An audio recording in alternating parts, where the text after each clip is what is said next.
అందరూ చెప్తూ ఉండగా మీ ఆత్మ మీరు కూడా వింటారని ఇదిగో సహాయం చేయమని క్రీస్తు నామములో ప్రార్థిస్తున్నాను తండ్రి. ఆమేన్. దేవుని నామానికి స్తుతులండి. మూడు వచ్చిన మీ అందరికి నా హృదయపూర్వక వందనాలు. దేవుడి సంవత్సరం అంతా కాచి కాపాడి అనుకోని రీతిగా ఈ గృహాన్ని ఏర్పాటు చేశాడు. మా అత్తగారిది తోచలకండి.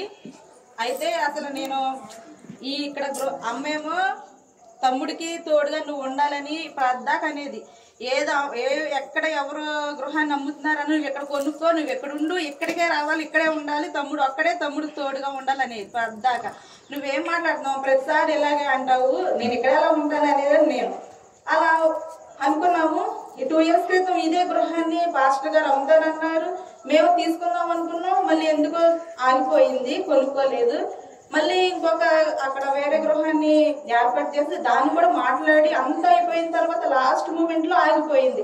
అప్పుడు కూడా నేను అమ్మయ్య ఆగిపోయిందిలే, ఇక్కడ వద్దు, అసలు నాకు ఎంతవరకు ఈ ఊరు వద్దు, అమ్మగారు ఊర్లో ఇక్కడ ఉండొద్దు, ఇక్కడ ఉండొద్దు, ఇదే నాకు ఆలోచన ఉండేది. కానీ నేను అక్కడ విజయవాడలో హోసంగా చర్చికి వెళ్తామండి, అక్కడ మాకు దగ్గర.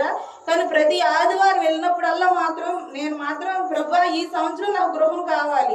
నేను ఎన్ని సంవత్సరాలు హైదరాబాద్ నుంచి వచ్చిన తర్వాత అక్కడికి ఎన్ని గృహాలు తిరగను, నాకు గృహం లేకుండా నాకు ఈ సంవత్సరం అయితే గృహం కావాలని ప్రార్థన చేసుకున్నాను. నేను ఎంతవరకు విజయవాడలో కొనుక్కోవాలి, లేదా అక్కడ కొనలేని పక్షంలో తోచలకలోనైనా అక్కడైనా కట్టుకోవాలి గృహం, అక్కడ స్థలం ఉంటే అక్కడ కట్టుకోవాలి అనుకున్న రీతిగా మా అమ్మ చేసిన ప్రార్థన. అసలు మా అమ్మ ప్రతిసారి అసలు చాలా నాకు బాధ ఉండేది కాదు. అమ్మ మాత్రం 2 ఆడపిల్లలు, నీకు స్థలం లేదు, ఇల్లు లేదని చాలా బాధపడింది, పోరాడింది.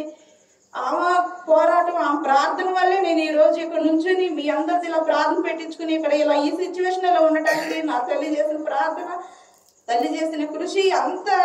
అసలు నేను ఇక్కడ కొనాలనే ఉద్దేశం అయితే నాకు లేదండి. మా అమ్మగారు చేసిన ప్రార్థన వల్ల, మా అమ్మ చేసిన దాని వల్ల నేను ఇక్కడ ఉన్నాను. కొందామని అనుకున్న తర్వాత ఇంకా అందరూ మా అత్తగారు, మా మామగారు, మా బావగారు అందరూ వచ్చి చూసి గృహాన్ని ఏర్పాటు చేసి అందరి సపోర్ట్ వల్ల దేవుడు ఈ రోజు ఇక్కడ మీ ముందు నిలబెట్టాడు. దేవుడు ఈ సంవత్సరం నాకు అనుకోని రీతిగా గృహాన్ని ఇచ్చాడు. నేను ఎలా అయితే నాకు ఈ సంవత్సరంలోపు కావాలనుకున్నానో, మేము ఎప్పటి నుంచో నవంబర్, అది జూలైలో ఎప్పుడో అక్కడ తీసుకున్నది, మళ్ళీ ఆగిపోయి నవంబర్ వచ్చిన తర్వాత మొత్తం క్లియరెన్స్ అయ్యి దేవుడు ఇప్పుడు మాకు ఇచ్చాడండి ఈ గృహాన్ని. మీరందరూ ప్రార్థన శనివారం, బుధవారం ఏ రోజు ప్రార్థన పెట్టినా రెబ్బకొమ్మయ్య 2 పెట్టలని మీరందరూ సంఘస్థులందరూ మా కోసం ఎంతో ప్రార్థన చేశారు. నేను ప్రతిసారి దేవుడా నా కోసం మా అమ్మ, మా నాన్న, మా సంఘ బిడ్డలందరూ ప్రార్థన చేస్తున్నారని ఎంతో సంతోషపడేదాన్ని. దేవుడు మీ ప్రార్థనని, నా తల్లిదండ్రుల ప్రార్థనని, అందరూ ప్రార్థన చేసిన మీ ప్రార్థనని దేవుడు ఆలకించి నాకు ఈ రోజు ఈ గృహాన్ని ఇచ్చాడండి. ఇచ్చిన దేవునికి స్తుతులు. వచ్చిన మీ అందరికీ నా వందనాలు.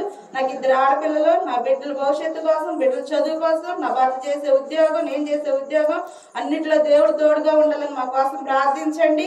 ఇంకా దేవుడు ఇలాంటి ఎన్నో నన్ను ఆశీర్వదించాలి, దీవించాలని మా కోసం ప్రార్థించండి.